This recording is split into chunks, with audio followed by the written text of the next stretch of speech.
YouTube, how we doing? Pass the Prop NFL edition back here again, ready to roll. Huge wildcard weekend games. Did the breakdown on Wednesday. We're back today. We got bets. We're ready to go. This is the day you guys come here for. Join us always by my guy Stu. How you doing, man? Doing good. Can't complain. Like you said, obviously we broke down the games in depth already on Wednesday. So if you do want to see our spread opinions, our total opinions, some long shot talk, then make sure to go check out that Wednesday video. But yeah, we got the props today. A lot of good stuff still available on the board. I'm very excited to get into some of these games and, bet on some of my favorite players. So yeah, ready to go. Yes, sir. Yes, sir. Love to see it. And, my apologies on the delay there, guys. That was me this time. That was on me this time. I was in here. It has taken that entire time to get us into me getting into my computer and have it actually work for a stream like this. So let's get into it. I guess for me, do you want to touch back on anything from Wednesday? Is there anything that you want to bring up, anything from there? Obviously, we talked a lot. Still haven't gotten to the Monday one yet. Obviously, that one getting moved to Arizona. We'll talk about that on Monday. It gets its own show. But anything else you want to talk about from those ones? Because obviously we broke down every other game. Yeah, I feel like we went over pretty good detail. So, besides just reiterating dogs of the week, if we want to bring that up again on this show or something like that, just in case people didn't tune in. I went with the Texans for my dog of the week right now. You get them at +3, but I also was singing the praises of my Commanders as well. It's going to be a close one, but you guys know I will be on my commies as well. Yeah. I think if I'm doing it, I think I'm going to tease a couple teams this week. My Packers getting up to that 5.5 mark, which I kind of expected once they ruled Jalen Hurts in. I wasn't expecting him to sit. I think they could have probably played him last week. They probably, it's probably just a precautionary thing. Holding him out, they probably just didn't even have him test out of the protocol because they didn't really need him, in the last week of the season. But seeing again that Devontae Smith has some back issue now, is obviously expected to play. They're sitting out A.J. Brown from another practice here. So, I don't know, man. I'm feeling pretty good. I'm still feeling pretty good, and I'll be, again, if not just taking it straight, playing in a teaser for sure. There's a lot of points there, And, again, we're going to be taking these teams that haven't been, didn't really – I won't say didn't care, but you can't really use these the last week of the season, right? And both of our teams, I feel like would have – if they would have went out there and just crushed them and played everybody the whole time, I think you would have seen these numbers be a lot different. Because obviously I think the Commanders are a little bit better than just a 3-point dog in this game. I feel like they're a lot closer than that. So letting you guys pop in here. We got 20 of you guys in here in the first couple minutes. Hit that like button if you could. Drop your questions in the chat. We're going to try and get to everything today. Should be a fun slate. I'm excited to break it down. And, I guess we'll be ready to roll, Stu. I think we're going to get right into it just because it kind of took us a little bit longer. We do have something planned up here. I'm about halfway through the show. Hopefully that'll be ready to go. But I like to see that both of us have. I like to see that you're rolling with one of my boys there. So I'll kick it over to you to start us off and start that one. Sounds good. Yeah, we'll get a little creative here. I've been tuning in, seeing what people are betting this week, and I have not seen any of this right here. So I figure we'll mix it up a little bit. I like Jayden Reed over 1.5 rush yards. -110 on Caesars is the best price, but generally it's going to be in that range in most books right now. And I think you can't really play it that much higher. I don't see this line moving that much. I would say 2.5 would be the max, just because once again, you want to rely on just one play, right? Because volume is not guaranteed for a wide receiver playing, running back, right? You're not going to see that many opportunities. So obviously every number does matter a lot here. And you definitely, I don't think this will move, but who knows? Obviously, if enough people come around right here, because I think this is a really good spot. Jayden Reed is a guy that they've shown the willingness to use in the running game all year long. It started in the first game of the season with a 33-yard rush against the same Eagles team in one of his best games of the year. When you look at it, Jayden Reed got off to an awesome start to the season. If you were turning into fantasy football content, people are talking about this guy's a league winner a couple weeks into the season, right? And then we really saw a pretty sharp decline in the second half of the year. And that's led to some pretty low numbers being available right now. I think when you go in detail, the number one reason is pretty simple. They switched to just being a fully run heavy team. I mean, Josh Jacobs was everything for them in the second half of the season. And when you do stuff like that, you're really going to commit to 12 personnel, to 2 tight end sets, your jumbo packages. And Jayden Reed simply does not play in those packages. He's a slot guy. A lot of people like myself wished that they were going to try to make him into something more. But at the end of the day, when they bring out those 2 tight end, he's not staying on the outside. They're taking him out the game, which leads to him kind of being that 70, 80% snap share, not the true elite, wide receiver 1 volume that we know that we would want from a guy like Jayden Reed if you have him in fantasy. What I like about this, though, is I think that plan of attack is going to be really hard to execute against obviously the Eagles right here. Eagles, one of the best defenses in football, especially in the second half of the year after their bye week. Sure, they had a lot of easy competition, so you can run up those numbers a little bit better, but from all accounts, they've been a fantastic defense in the second half of the season, especially up the middle on the ground. You got Carter down there. You got a couple beasts on the defensive line. That's what worries me a lot, right? Because a guy like Jacobs does a lot of his work after contact up the middle. He's been a beast this year, one of my favorite guys to bet on. But I think it's going to be a little harder to execute that game plan. So what happens when your traditional run game struggles? A lot of the time you'll hear me talk about a quarterback rushing. That's not really as much of an option right here, right? With Jordan Love. He's a little bit mobile. He'll give you a scramble here and there, but you're not calling up designed runs for him. What we have seen, though, LaFleur do is we've seen him get really creative with wide receivers and backup running backs in the run game, right? A Jayden Reed and Emmanuel Wilson, some of these random names, we've already seen them involved a ton so far this season. Just in like regular games you wouldn't really expect, let alone like high leverage situations. Reed ended the season over this in 3 of 5 games. It's not going to be like an every game thing, but I think these are the games where you want to target it. It's ones where you're emptying the playbook. It's the biggest game of the year. You can't take these plays home with you, right? If you're out, you're not saving them for next week, right? You got to use everything at your disposal. And my personal opinion is Jacobs is going to have a high-ish volume game, but I don't think he's going to be able to get to that efficiency that they need to control this game on the ground. And when he runs into those struggles, I think that's where we see the creativity from LaFleur. And I think Jayden Reed in the rushing game is going to be a big part of it. We've seen it all year long. It's not like this is something that where he has 1 carry this year, right? He's been consistently involved.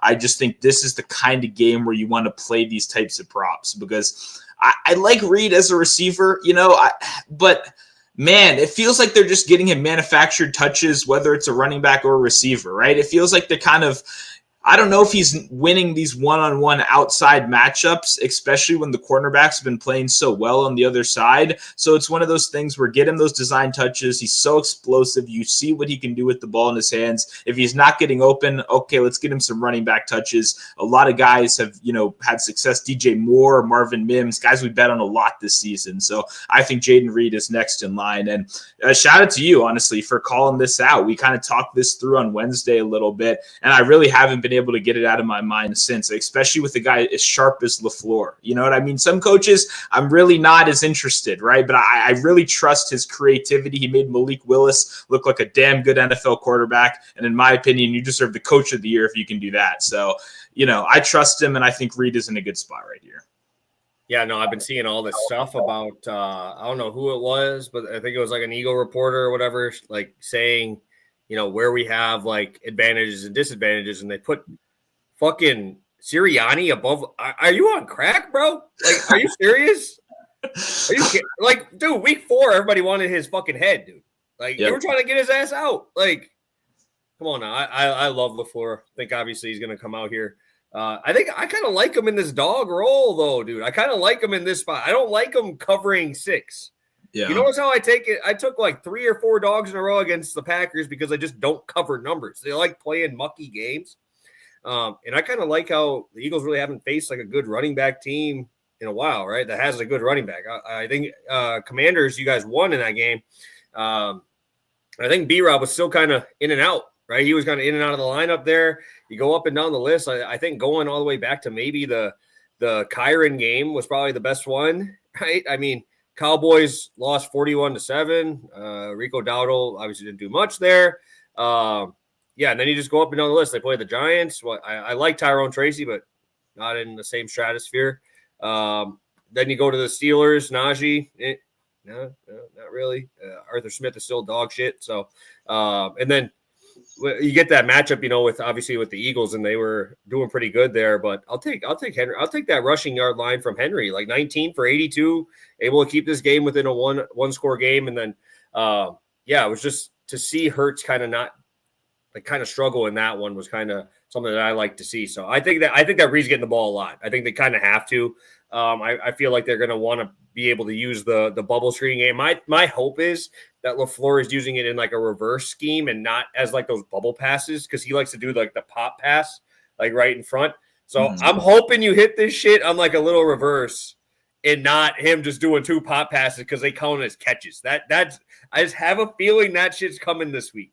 We're going to see one of those ones where he's coming across like 2 times in a row, fake one and hand to Jacobs, fake one, hand to Jacobs, and then do a pop right in front. So hopefully they do the little turnaround, get you that rush, because obviously really like the spot. Reed's a strong dude, man. He'll be able to run and get through contact. So I love Jayden Reed in this spot. Yeah, dude, I think this is – I'm telling you, Packers are alive, man. Every bet is on the fucking Eagles, bro. Everybody's betting the Eagles, and it's got to be because everybody has a future on them. And I understand it, but – like I said, I kind of like them in the dog role more than the favorite role, because they are not a good favorite. The Packers are not a good favorite team to cover numbers at all. So I will definitely be taking. I'm going to wait. I'm going to keep waiting. I told you what was going to happen, guys. I said this Wednesday. Everybody, and this might even happen up until Sunday, right? All the way through Saturday night, it's going to be Bills money line, Eagles money line parlay, and you're just going to see that thing just keep getting hammered and hammered and hammered. And we're already seeing that move up in a whole nother point, right? And we're seeing the Bills. I think they're up to minus 425 now on the money line there. So yeah, definitely could see something like that come through. So definitely excited for that. I'm gonna wait my time, because I have a feeling there's going to be some sharp money coming in later on the Packers, because they're going to keep this game close. I know I know a lot of people are very high on the Eagles, and they are very talented, and they should be the favorite in this game, especially in Philly. But I got a good feeling about LaFleur this week. I'm excited. I'm excited for the game. I think it'll be good. So, all right, let's get to my play here. I'll start with this one. I won't give out my big boy till the end there. I'm going to go Lad 50, Henry 80. Looking at talking to Jacob on Wednesday really kind of got me to buying down on Henry, right? Just because he's betting the attempts line. I kind of see that game going that type of way. We've seen the Steelers do a pretty good job of bottling up Lamar, and that's not saying they're doing great against him, but they're containing him more than we've seen any other team be able to do it, right? And obviously any NFC team, they're kind of fucked, right? Any NFC team that hasn't seen this type of scheme, bro, it's tough, right? It's a tough spot. So I do think that the beating that team after you just beat them a couple weeks ago is a little tough, but they did lose to him early in the season. I think they're going to take a lot away from that game and get Henry involved early and often. I can't see this being a game where we've seen some of these spots where Justice Hill is in there for 30, 40% of snaps in some of these games where they're kind of getting that negative game script. I think they're going to get, if you could take like first half rushing lines, I'd be taking Henry first half rushing lines. I think it's going to be right away. I'm going to try to punch him in the mouth, get ahead, and then it's just like, they know the Steelers can't play from behind and do it well and do it effectively. Like Arthur Smith's playbook is 97% run, 3% pass. You've already seen all 3 of his pass plays already so far this year. I'll probably be laddering Henry at some point. I wish they would give me like ladder on attempts, because I think just talking to Jacob, maybe even going up to 25 might be something that I do in this game, especially when we've seen this Pittsburgh team not be able to like sustain drives and then getting a lot more time of possession in this one. Going over to Lad, I guess my biggest thing with him was I was obviously huge Lad guy, have a lot of them in fantasy, ton of them in best ball, but just the explosive plays he's been able to generate lately, right? He's been able to get away with the yards after the catch, right? He's obviously, living in that 10, 12, 8-out range. But back-to-back weeks, 40-yard catches, a lot of them yards after the catch. When I was digging through, dude, I think it was 3 of his last 5 games he has a 40-yard catch. He's got a 60-yarder in there. Earlier in the season, those first 3 games or first 5 games, he only had 1 game with a 30-plus yard catch. We started seeing the playbook open up for him. And the last time Ladd McConkey didn't have 50 yards, it was before Halloween, bro. That's how long it's been. Just because this dude is a consistent target for him, he's going to be that guy underneath. I think Houston knows they're going to have to find a way to put pressure on Herbert, or he is just going to pick these dudes apart. So I think that's going to be that guy underneath. I know we talked about Stingley a little bit in that spot. I don't think it's 100%, in my opinion. I don't think it's 100% he's going to just follow and shadow Ladd all over the place because they use him in so many different ways, which is really why I like this spot. Like, it's not like he's going against Quentin Johnson, who's going to be out on the outside every time. Joshua Palmer, I'm seeing good things that he'll probably be playing this week. He ain't going in the slot. Sit his ass on the outside, let him run deep, right? So I think this is a spot where I have to go to what got me here, and Ladd has got me here, cashed me quite a few tickets this year. And obviously buying down on Henry feels as safe as we can be in a spot where this guy's probably getting that ball 15 to 20 times, and if I have to trust him to get 4 yards a carry, this dude falls forward on almost every single play. So I'm going to be rolling with that 80 and think it's a good buy down option here in this spot. Yeah, no, I was just looking at Henry. Obviously, that's a great spot. I was looking at the alts. So 25 plus carries is only plus 240 on like Caesars and Bet365. So I'm going back to what you said the other day. A 30-yard rush instead is plus 270. So you're actually getting a better price on a 30-yard rush than 25 carries. Derrick Henry's one of the only guys that when he's 20 carries in, you almost like him more for an explosive play because the defense is so damn tired of tackling him all game long, and he's just used to it. The guy's been carrying the ball 40 times a game since high school. So that's how I would, definitely get a little extra action as well, that 30-plus yard rush. Around plus 270. I think that's a good spot, but definitely like your combo. I've looked a lot at Ladd. He's been a guy because when I just made my first bets when these lines came out, just low limits, opening lines, Ladd 5.5 was my second click. Like it was easy. You know what I mean? Like I love Ladd. I'm a big fan. But it's just going to be such an interesting stylistic matchup because I am a big fan of Ryan's as well. I trust what he can do with the defense. Lassiter, fantastic outside corner. Stingley, fantastic outside corner. You got to shit inside corner. When you look at this team, they've got one good player, Ladd McConkey. He kills you from the inside. You've got to think Ryans is going to have a game plan for that. But you're right. I really don't think. Stingley's a guy that's played like less than, both of those guys have played less than 5% of snaps inside. So that's not something they ever really do outside of, I know Stingley followed Tyreek Hill when Jayden Waddle went down a little bit earlier in the year. So it's such limited exposure, but it's like it's the playoffs, and these are your best players. And I feel like they're going to be at his door demanding that they get that coverage matchup. So I don't have a strong opinion, but everyone that's asked me, I agree. I think 50, 60, and even up to 70 receiving yards is very achievable because he's the one good player on this offense. He has a 30% first read target share. He crushes the blitz, and he crushes man coverage. That's what you're going to get in this matchup. So there's going to be plenty of Ladd opportunities. I just think it's such a fun, like football stylistic matchup to kind of watch how these, both sides attack the matchup. But I agree. I think Ladd is very safe for like 50 yards. My problem is more when you get to that 75, 80, when you start asking for elite production. I think that's when it gets a little bit more interesting. Yeah, no, I definitely agree. That's why I'm kind of, staying away a little bit from the main lines on Ladd, just because they almost priced him out. Like it's 5.5 at like minus 145. I ain't laying that. Like that. The receiving yards line I saw, it just keeps getting juiced and juiced and juiced, and I'm like, all right, well, we got to figure out a way to still play him because I'm gonna be watching this game, and it's gonna just be 5-yard catch here, 10-yard catch here, and hopefully we pop one off. And then I'm going to watch him run a 30-yard catch, and I'm going to be like, why did I bet this dude? Right? And that's just going to be in the back of my head. And this guy's been obviously making us money on the show all year. So let's take a look at some questions in the chat. We'll go through everybody. We got sports in here. Appreciate you popping in here, my guy. Fantasy Better in here as always. Cigar, we'll actually be talking about this on Monday. We'll get everything on that game. Everything you're going to want on that game we'll have here live on Monday's show, recapping this as well. Our guy Fujin here talking about your guy, Marvin Mims at the 30-1, 2 touchdowns. What's the Denver team total? I mean, I bet you it's what, 17 maybe? Like, Yeah, I can't imagine. That'd be like him scoring all of the touchdowns for you. So, good look. I'd be interested to see what their team total is. I don't know. I keep wanting to find a way to go to the Broncos, and I just keep going in my head of like, why am I trying to go against Josh Allen in a playoff game at home, against a rookie quarterback? And it just kind of checks a lot of boxes that scares me off a little bit. Thomas, you're our dude, man. I'll get to that one here in a little bit with Stu talking in here. I know this was Stu's favorite one outside of the Commanders. He went through it on last show on Wednesday. Yeah, we got playoff football. We got the playoffs right now with our dude Ohio State going out tonight. It should be good. MSA, you already know. You already know I'm ready. You already know that shit. So, talking about the Steelers, we have our relative Steelers guy popping in here right now. We're gonna pull him up. Bringing our guy in here, Vaughn.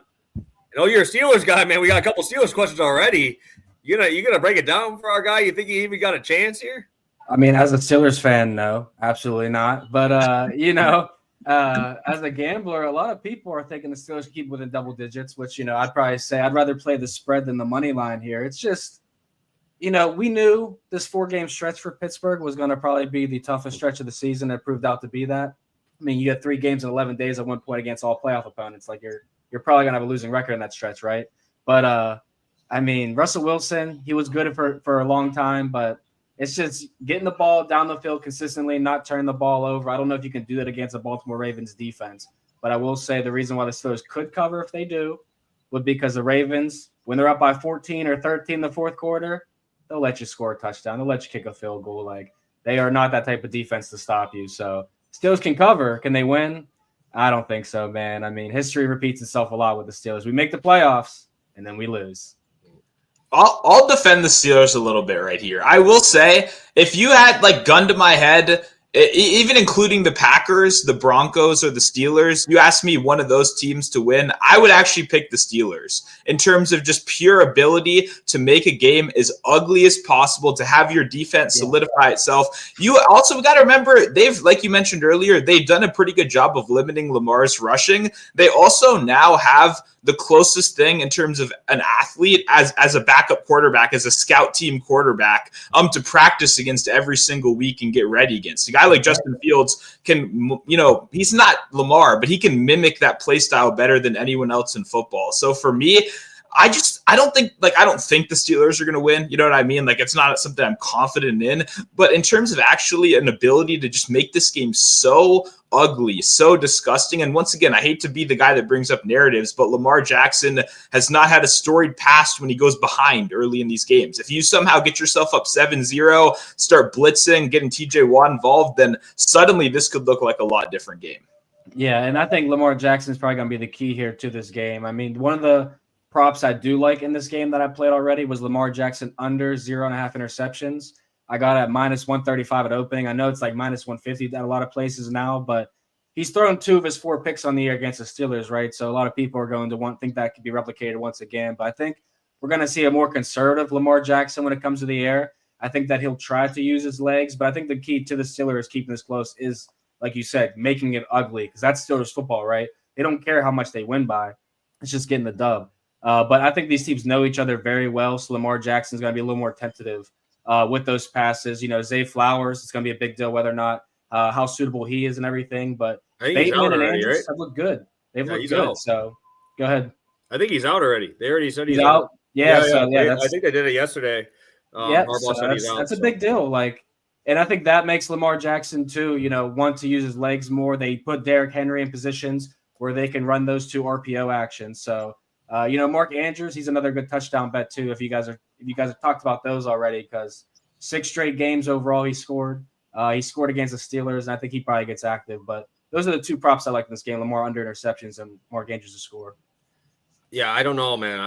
I'm always nervous when a line doesn't move when a player like that gets ruled out. You know what I mean? Like that, it kind of makes me. I'm like, are people still betting to go to 10?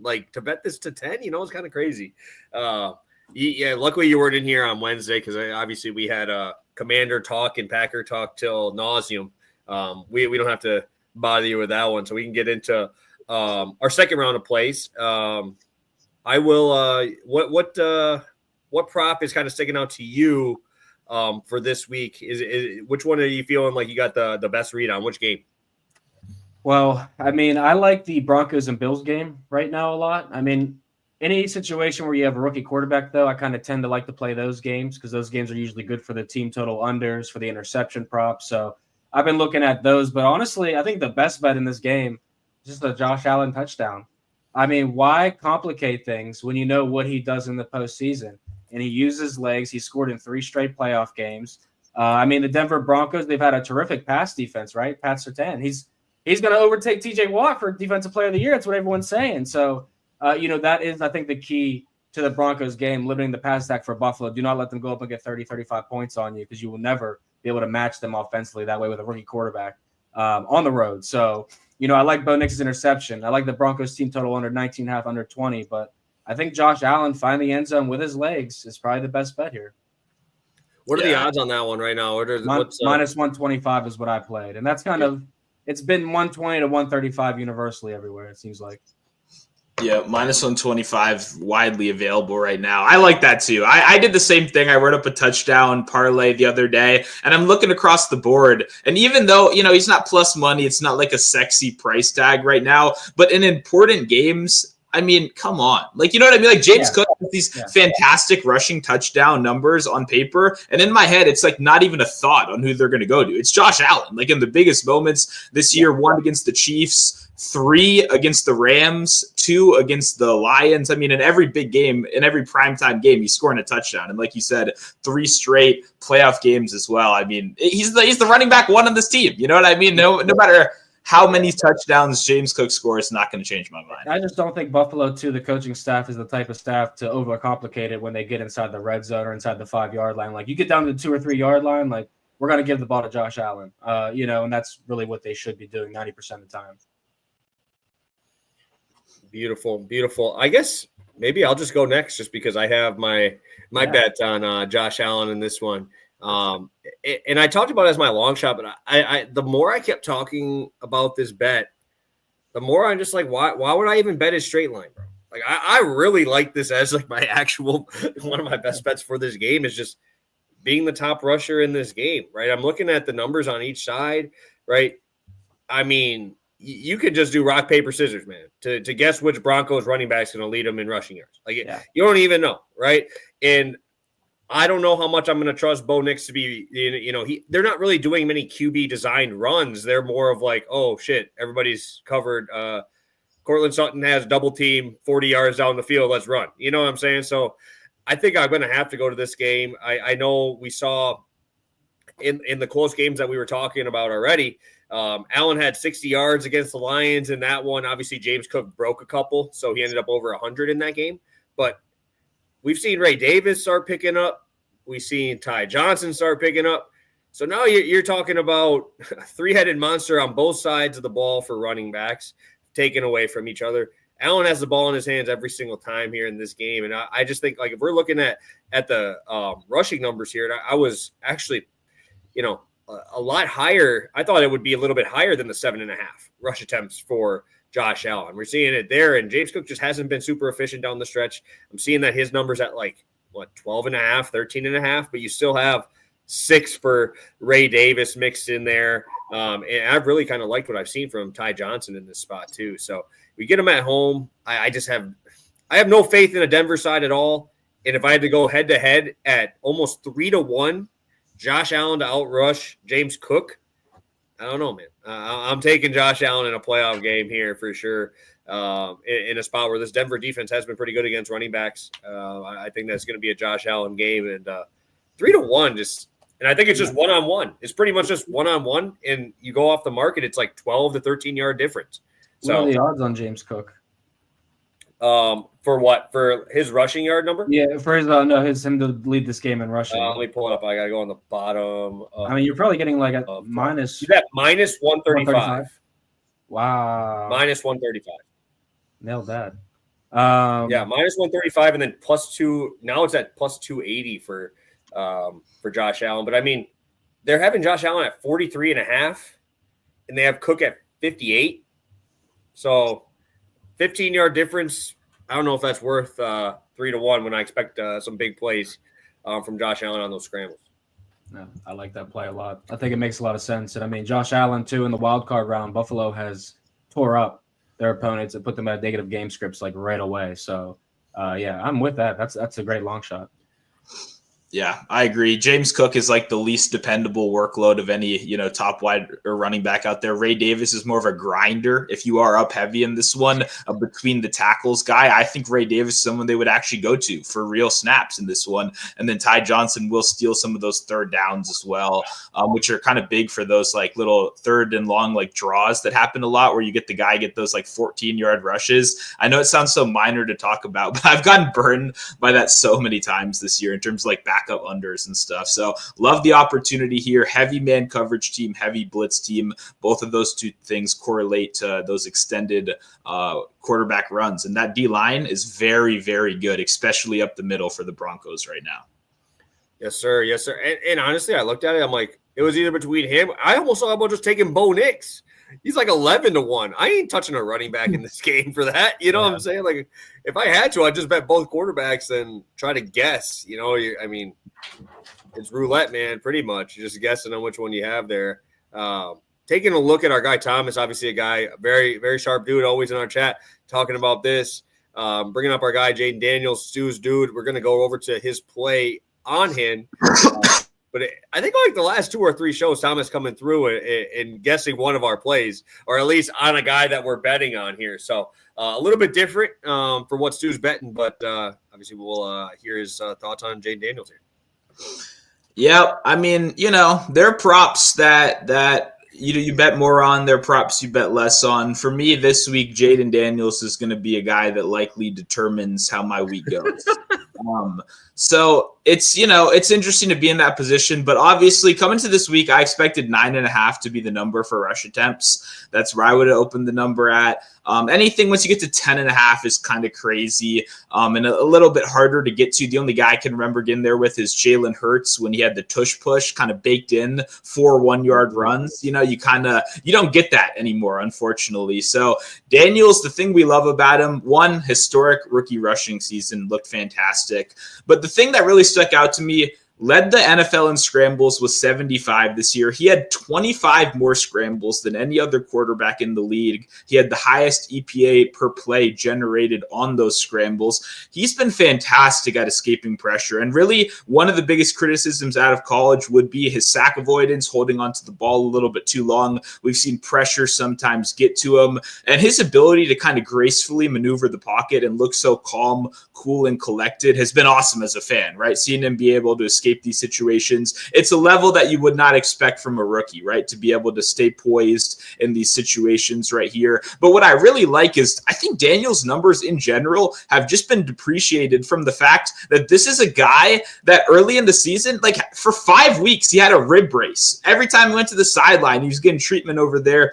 And it's just kind of priced like that was a regular stretch of the season. When if you take that out, I mean, it's truly insane rushing numbers. We're talking about averaging 9 attempts per game, over 60 yards per game, like truly like quarterback 1 rushing numbers in the NFL. But I think due to the fact that we have those weeks where he was limited more, the designed runs were almost fully taken out of the playbook, and everything was on Jayden Daniels to scramble, right, to get these rushing opportunities himself, which that's still going to be there. This is a Bucs team that blitzes at the second highest level in the league. They're going to attack this offensive line. And if you look at that cornerback room, sure, they have McCollum. McCollum is a good corner. That's going to be a very fun matchup with McLaurin on the outside. They got their safety back.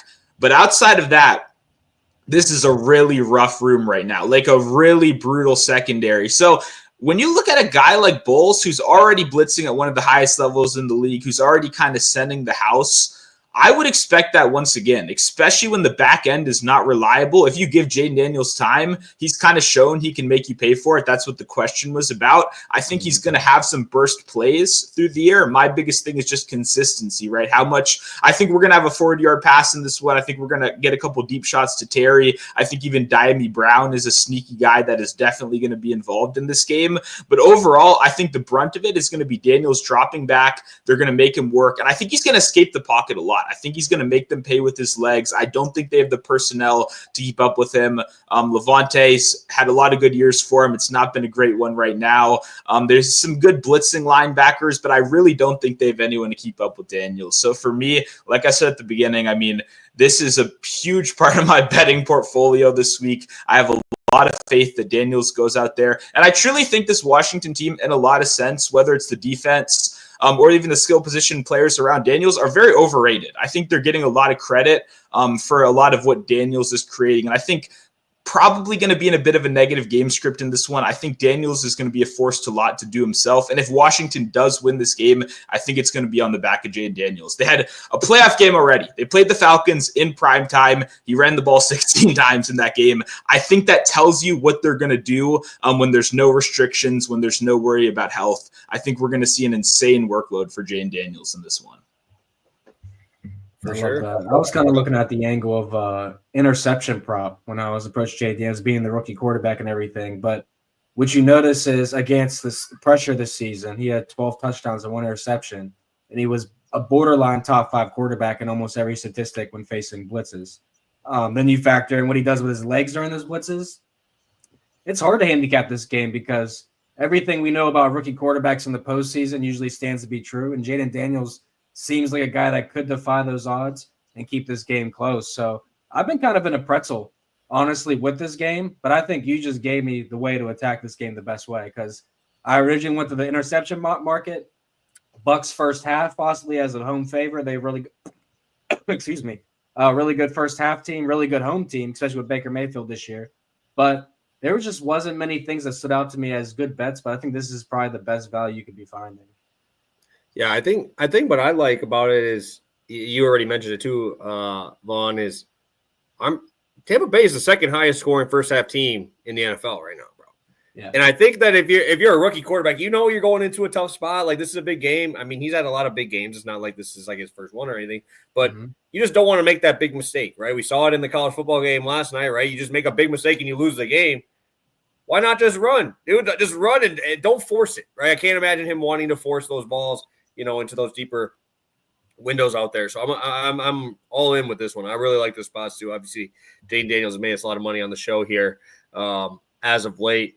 V-Money, you got one more for us? You got one more that you want to drop with us? Or we could do our quick recap here and get it rolling to touchdown.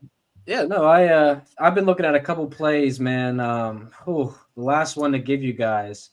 Let me ask you this, Justin. Before I give you play, Josh Jacobs, do you think his rushing attempts is a little too high at 17.5, man? Have you guys talked about I would not bet Josh Jacobs under rush attempts. No. I've seen it move. It's been moving, and I'm like, I just like it scares me, man. Okay, because they run so much, dude. Like if it's pretty wild. I don't, because you got to remember, like these last couple of weeks, they've been using Emmanuel Wilson a lot more than usual towards the end. And I can't imagine that he comes off the field for more than maybe 10 plays the whole game this week. Yeah, no, that's a good point. I thought that was one of the higher lines of the week. But things that I did play, and I got made fun of yesterday actually on Buy the Book. You guys know Sia Najad and Meg McDonald.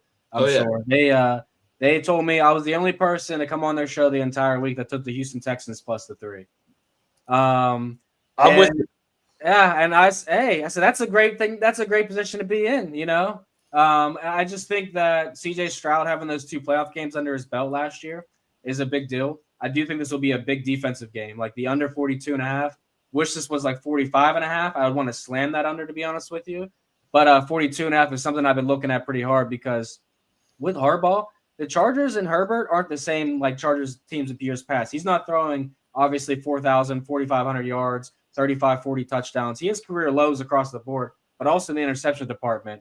And the Chargers have been really good because a lot of teams they beat on suffer from losing the turnover battle against the Chargers. But what are the Texans really good at, guys? They're top 10 in turnover differential right there with the Chargers. They don't have their top 2 receivers, but guess what? That means more Joe Mixon. That means a more focused post-passing attack. I just think us getting a 3, a key number, is a big deal for a home underdog. So I like the Houston Texans plus the 3. And as far as the prop market there, I sprinkled a little Justin Herbert under 1.5 passing touchdowns. Don't know if I'll make that an official play, but it was minus 110 odds. And this is only a second postseason game, guys. I mean, he hasn't played in a playoff game in 2 years now. We got Harbaugh. I got made fun of for saying, this is his first playoff game as a head coach. I won't call him a rookie head coach, but, everyone's like, he won a national title last year. He's going to be ready to go. And it's like, will he? Will he? So I like the Texans plus the 3. No, yeah, I'm you with you. can go on this. We've talked about it a lot. I mean, it's ugly. It's like one that, I don't think a bet is good if you don't have a pit in your stomach sometimes, where you kind of feel like, it's been ugly. Night, how great did I feel about Penn State? Pre-game, line moved, halftime, good position. I mean, you want to at least feel a little disgustingness with your bets. And I think that is one of the things that leads you to a path to victory, honestly. If you feel too confident going into a bet, probably going to lose that bet. It's just how it goes. Nothing humbles you like sports betting. And I mean, I do like the Chargers. I'm a big fan of Justin Herbert. I'm a big fan of CJ Stroud. I think this game is one that, like you said, I like the under. But I think if you're just a football fan, I think you'll enjoy this game a lot. I think there's going to be a lot of fun matchups with a lot of good young players in this league. But I'm with you. Just 3 points is a little bit aggressive here. And it's just, can we get enough out of that Texans offense? Because I feel like we're so reliant on a deep shot to Nico Collins. Like the way I almost kind of want to play these two is do Nico Collins 30+ yard reception and George Pickens 30+ yard reception, because if both of those guys don't get it, their teams are so fucked. So much of both of these offense rely on single deep shots to those guys. So if you're scared of the money line or scared of the spread, you don't want to take it, but you still want some belief in this team, then those would be the way that I think they stay close. So I think that's another way you can kind of get a little bit of action too, because if Nico Collins doesn't show up, this is going to be a long day for Texas. Yeah, I mean, Chargers receiving core too, Lad McConkey and Quinn Johnson have definitely stepped up. McConkey has been pretty much a stud all season, and Quinn Johnson over the last, month and a half has really, I think, come into the zone there. So it's interesting. And J.K. Dobbins having the injury coming back too. So there's a lot of moving pieces here. But yeah, I think the Houston Texans, obviously everyone's questioning their weapons, but I think they'll have some type of passing attack. And I like that receptions prop too. I haven't played literally one longest reception prop all season this year. But when you said Nico Collins and George Pickens, I'm like, those sound like the two brightest options of the slate this weekend. So I'm with you there. I like those. Yeah, I just can't get over how bad this offense has looked since Dell's gone out. It's been dog shit, bro. That offense is bad, like actually bad. I watched them against the Packers even with Tank Dell and Stephon Diggs, and they couldn't score in the red zone. They couldn't score at all in the red zone. They were gifted the ball on our side of the field, I think inside the 30 twice, and got 6 points. It just can't happen. You can't do that in a spot like this. I don't know. I'm a lot bigger fan of J.K. Dobbins than I thought I was, just because I couldn't watch Gus Edwards run 2-yard runs in the back of people anymore. So just seeing him not in the game plan anymore, it just screams to me I'm going right. I have to kind of go to the Chargers, I think, but I would only do 2.5. I think 3. You're getting the +3, yeah.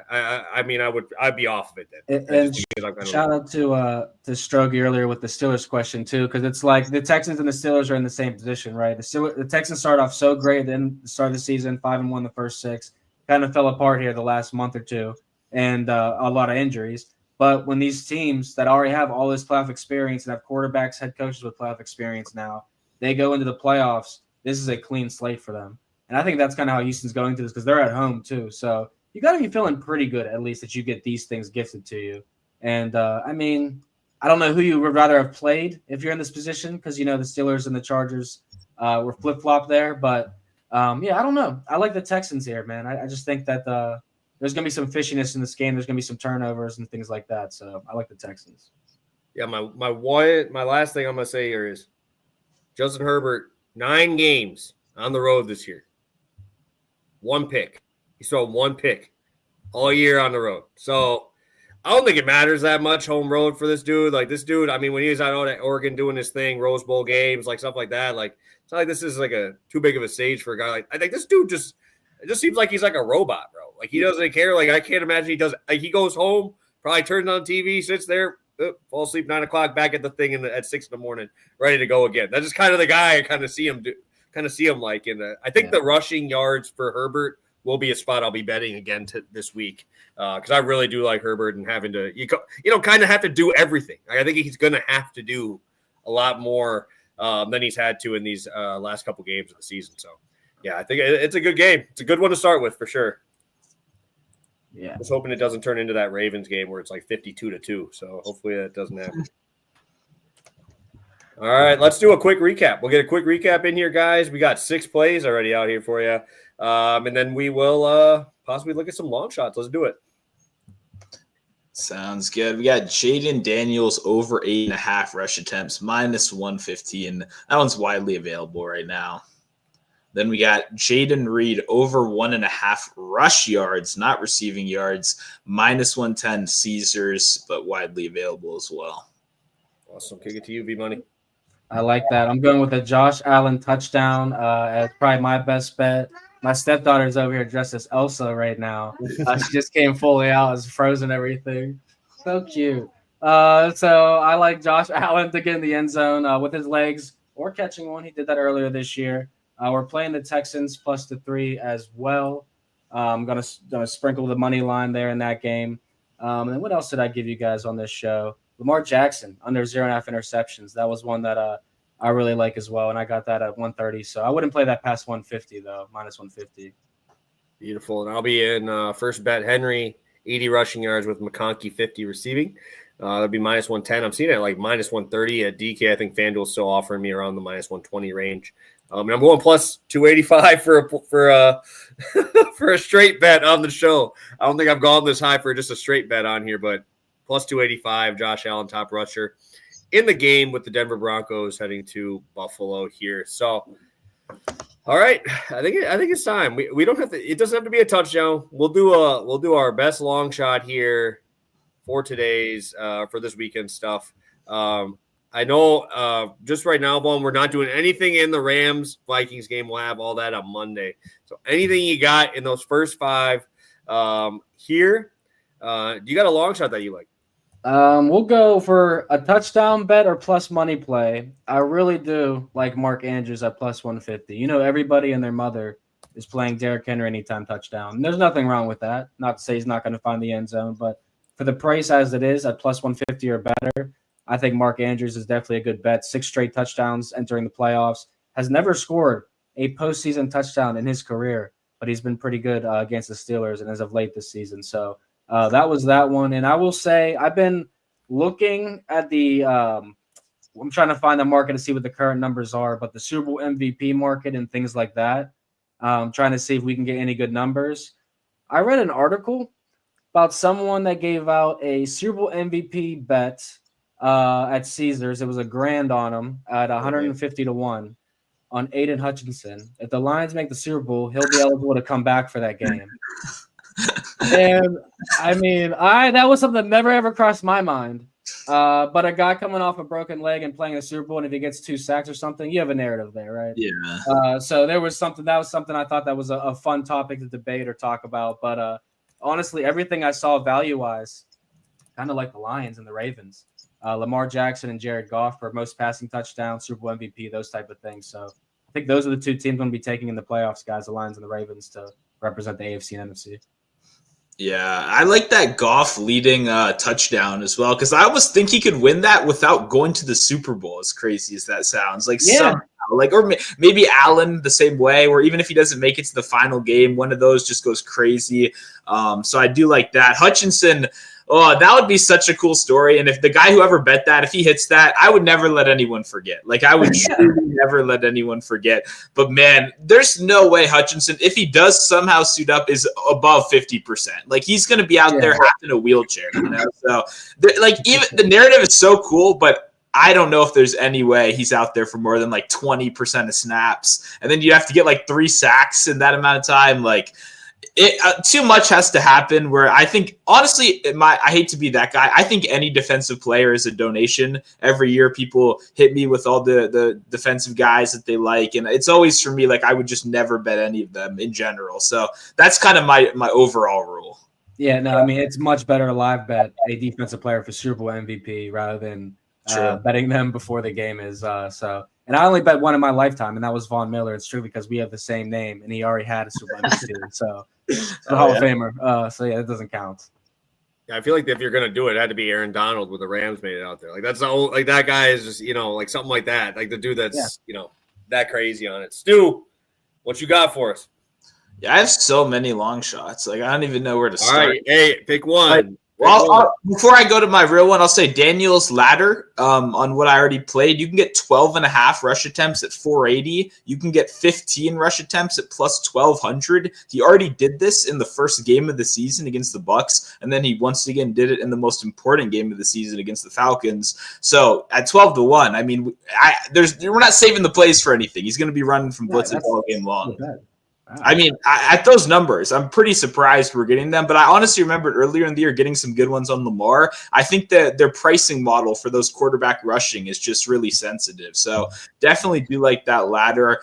Outside of that, though, I'll go to one you like. I'll stay on with the tight ends. I'll go Tucker Kraft. Anytime touchdown, plus 310 over on FanDuel. I think 310 is a great price for Tucker Kraft because for me, behind Josh Jacobs, who is the obvious favorite to get the touchdown, I think Kraft could legitimately be the number 2, right? You had Watson as this great downfield guy, as your hands. I mean, not really your hands guy. I mean, the team, not a lot of great hands on the team in general, but 6'4", the guy's got the frame. He's the jump ball 50-50 guy. You take him out the equation. You put Josh Jacobs against one of the strongest defensive lines in the league, one of the best interior guys there is in Carter. I mean, when you look to pass, Kraft already has 7 receiving touchdowns. They've already used him in a lot of creative ways. I think we're going to see a ton of 12 personnel in this game anyway to disguise rushing looks, to pass out of those rushing looks. Like, I think Kraft is in a great position in general in this game, and he's one of the few guys that can actually score as a tight end outside of the red zone as well. He actually leads the Packers in yards after catch above any of the wide receivers and yards after contact this year. So Kraft, he can get it done in a lot of different ways. I like a lot of tight ends. I dropped this in my Discord earlier.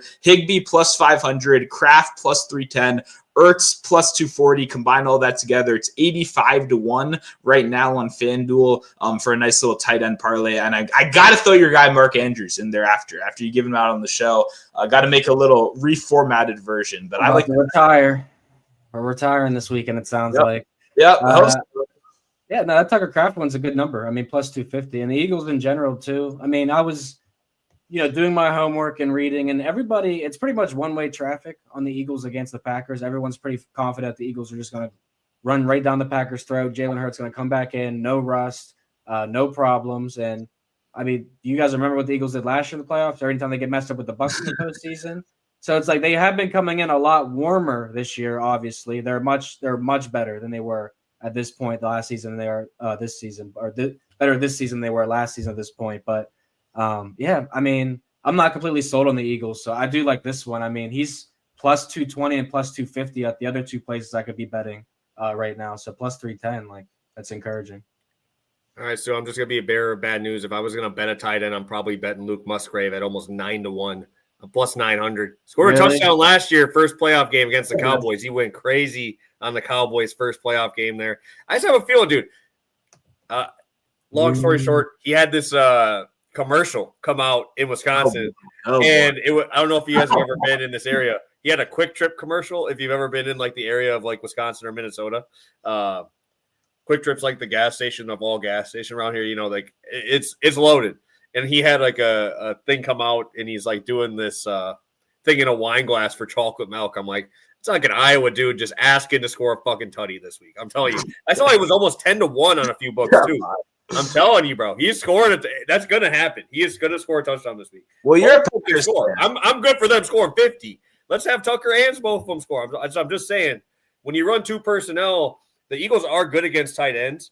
I think that might be the guy that sneaks out of there, because I haven't seen any real tape on him because he's been hurt most of the season. Secret weapon. Both of them are very good blocking tight ends too. So the 12th personnel thing is a good bring up. I'm going against the Commanders. I'm going Bucky Irving to absolutely cook this week. 290 to 300 across the board at the 150 mark. I grabbed this one from FanDuel. Dude, all I needed to see was last week in an important game where you had to win. See ya, Rachaad White. Your ass is on the fucking bench. You ain't playing once. You ain't getting one touch. That's all I needed to see. If you're going to give this dude 100% of the chances, we've seen, I think it's 5 yards a carry exact to running backs this year for the Commanders. And a guy like him, we've seen 50-yard plays in the receiving game, in the rush game. I think this is a smash spot for him. I couldn't pick if I wanted rushing or receiving. I'm going to play them both. I think the 86.5 is still a good rush line to play that straight, but this dude's too explosive, right? We've seen him at Oregon. We've seen him do some big boy things out there, and to just finally see like, hey, we need to win. This dude's playing the whole time. Put him in there, give him the ball, get him the ball in space. That's why I said, I think we talked about in the last show, is like, you really can't put the total high enough, bro. Like, I understand the defenses will try to come out there, but and impose their will, but I think both offenses are going to absolutely have a field day. So I got to go with my boy Bucky. Yeah. As a DC guy, I'm scared. I'm scared over here, man. He's a menace. He's explosive. He can do everything you want. It's going to be the only thing is, you see a rookie like that, a young guy, 86.5 rush yards in a playoff game is like ridiculous. Damn. Like, I love Bucky, but I can't get, you know what I mean? Like, it's like I'd have to play the long shot like this because the base number is just so high. Like, even longest rush, 17.5. Like, that's what we're playing Derrick Henry at earlier in the year, you know? Mm-hmm. So it's interesting. I like Bucky a lot, and I just hope Washington can slow him down, man. That's going to be a tough task.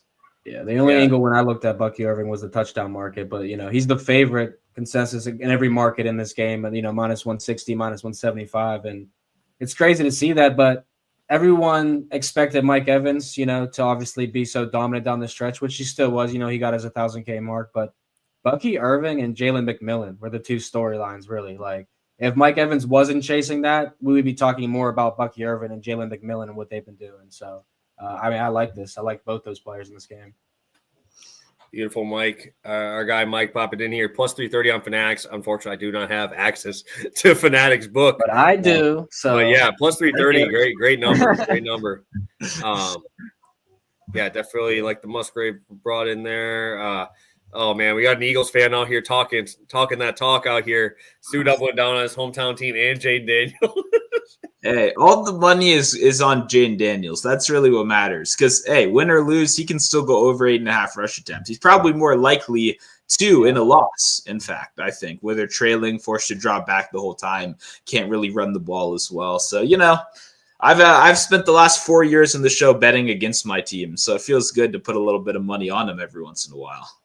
Yeah, and then the unfortunate part is when you double L, and it's just like, holy fuck, dude, this sucks. I've had a couple of those, a couple Niner Packer games that just absolutely just ripped my heart out. And of course, I had money on the Packers in those games too. So yeah, those are always the fun ones. Perfect. We're at the hour mark. We got 50 of you guys in here live with us. We appreciate you. Hit that like button if you could. Quick, couple minutes left. We got like 3 minutes. Vaughn, what you talking about for this Ohio State game here tonight? Oh, man. I did take Texas plus the 6. Yeah. Yeah, I mean, listen, I get made fun of. Big boy number, dude. That's a huge number. Yeah, everywhere I post or talk about it, people are always like hating or commenting, how could you take Texas and all that stuff. And it's kind of, I mean, if you've been betting for a few years, you start to notice a lot of things. But what you notice is recency bias, probably the most. Yeah. And people love to talk about what someone has done the last week or the last 2 weeks. And Ohio State's a great example of that. But we have to remember that Nebraska, Michigan, Penn State, Oregon the first time around, Ohio State did not get out to good starts, not fast leads, not 7-0 leads, nothing like that. And that was their downfall in a lot of those games and why they were so close or they lost. And now that we see Chip Kelly script them so well that they get a bunch of explosive plays against Tennessee, who didn't seem ready for that moment. And then their defensive line sucked, too. They didn't get any pressure, dude. Yes. No pressure. And I mean, listen, I'm all for having fun and everything. I'm all for doing your thing in your off time. But you guys probably saw the video of Dylan Gabriel the morning of the game against Ohio State in interviews. My man enjoyed his morning. And I was questioning whether or not you were 100% focused entering that game. So, you know, Ohio State, they got a lot of benefits in that game, to be honest with you. Being up 34-0, I just don't think they'll have any type of replication of the last 2 games here against Texas, who has one of the best pass secondaries in the entire country. All right, so Cade Klubnik, Phil Moffitt got hurt in the Clemson game. Only team to go over 350 total yards. And then last point I'll make is you had your running back for Arizona State throwing surprise passes in order for you to go over, 300 total yards and things like that. So don't think Texas isn't a good team. Back against the wall, they still won that game. That was impressive. Also, 6 of the last 8 quarters, bro. Ohio State has played lights out game, right? Like you get up on a team 34-0, their heads down, bro. Like that shit was done, right? That shit was done. So I like the battle test that everybody's gonna say that they're all like, oh, they're tired and shit, bro. These guys are 20-year-old dudes. These guys ain't fucking tired. Come on now, boy's gonna come out ready to go.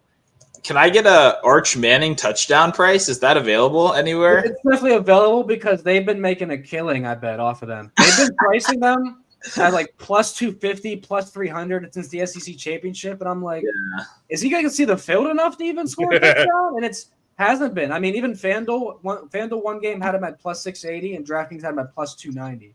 Yeah. And I thought, how does 2 places get that correlation? But one's trying to make you think that he is going to score or he's a good bet too. The other one's saying this is such a good price that if he comes in the game or Quinn Ewers is bad, he can score. No, I mean, this is not Arch Manning's team. This is Quinn Ewers' team.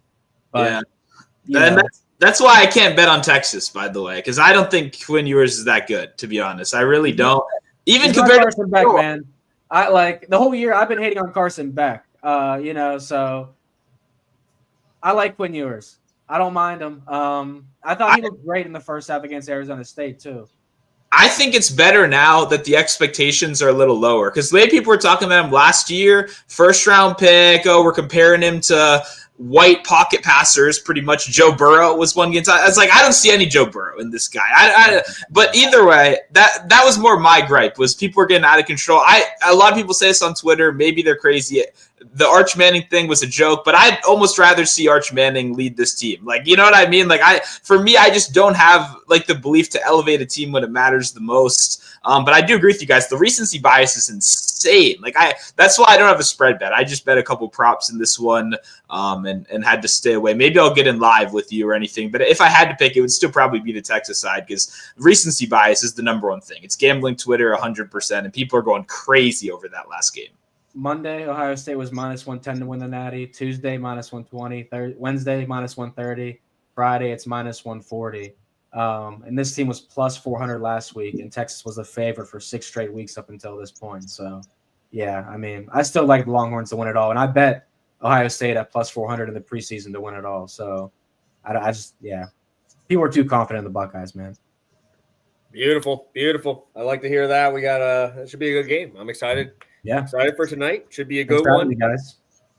Appreciate it. We appreciate our boy Vaughn popping in, checking out with us. Obviously, getting another guy whose team is in the playoffs as well. We got the Steelers joining us. We had the Broncos rolling with us a couple of days ago. So it's been good. We pretty much got every single opinion you could possibly have. But we appreciate you as always popping in with us. You got anything else for the people before we head out on this day right before the college football playoffs? Yeah, we have a lot of content coming out for college football NFL. You guys will be – I'll probably just honestly clip a little bit of this and put it on my YouTube channel for the people to check you guys out as well. Always appreciate coming on with you guys. But, yeah, I mean, I played Maryland minus 4.5 in college basketball tonight. That's my bounce-back pick in hoops. And I'm back in the NBA after the NFL playoffs. So I cannot wait to get back in all the action. And, yeah, I'll just say, I mean, I've been seeing you – the Monumental show you mentioned earlier. I'm in D.C., so that's on my TV all the time. So I always see you popping up on there. Obviously, the Peacock stuff you got going on. Make sure you're following Vaughn. If you're new around here, he's been on the show literally more than any person ever. Yeah, I think so. I think you have the most features on here for sure. All time. I mean, both. I think you were doing this thing before anyone else really was. Like when I was getting around, like you were one of the people that inspired me in the beginning as well. So I see you're doing more stuff on Twitter now. I see you're posting more stuff. This is a guy you want to follow. Extremely sharp dude. And yeah, thank you for coming on again. It's a good time. Yeah, I appreciate that, man. I mean, you can get anywhere, in a couple of years if you just keep your head down and grind and stuff. So I've been complaining and whining for 2.5, 3 years about getting opportunities, and I'm finally now getting them, on Peacock and stuff like that. And yeah, I've been feeling like I've been crushing it. So yeah, same thing here with you guys. And I started my YouTube channel. I mean, you got to keep your head down, keep grinding, and things happen. But yeah, love working with you guys. Love doing the show. So let's make some money this weekend. Let's go, Jayden Daniels. Come on, man. Run at least 10 times, bro. Yeah. Yes, sir. Yes, sir. Hopefully we'll have to stay in talks to get you back on for the playoffs here for another round. Obviously, we got a divisional round next week ready to go. Thank you guys for tuning in all the way through with us. Appreciate you. Good luck this weekend on all your bets, guys. Again, if you got any questions, shoot us DM over on Twitter, X, whatever it's called now, and we'll be ready to help you guys out. So have a good one, guys, and best of luck this weekend.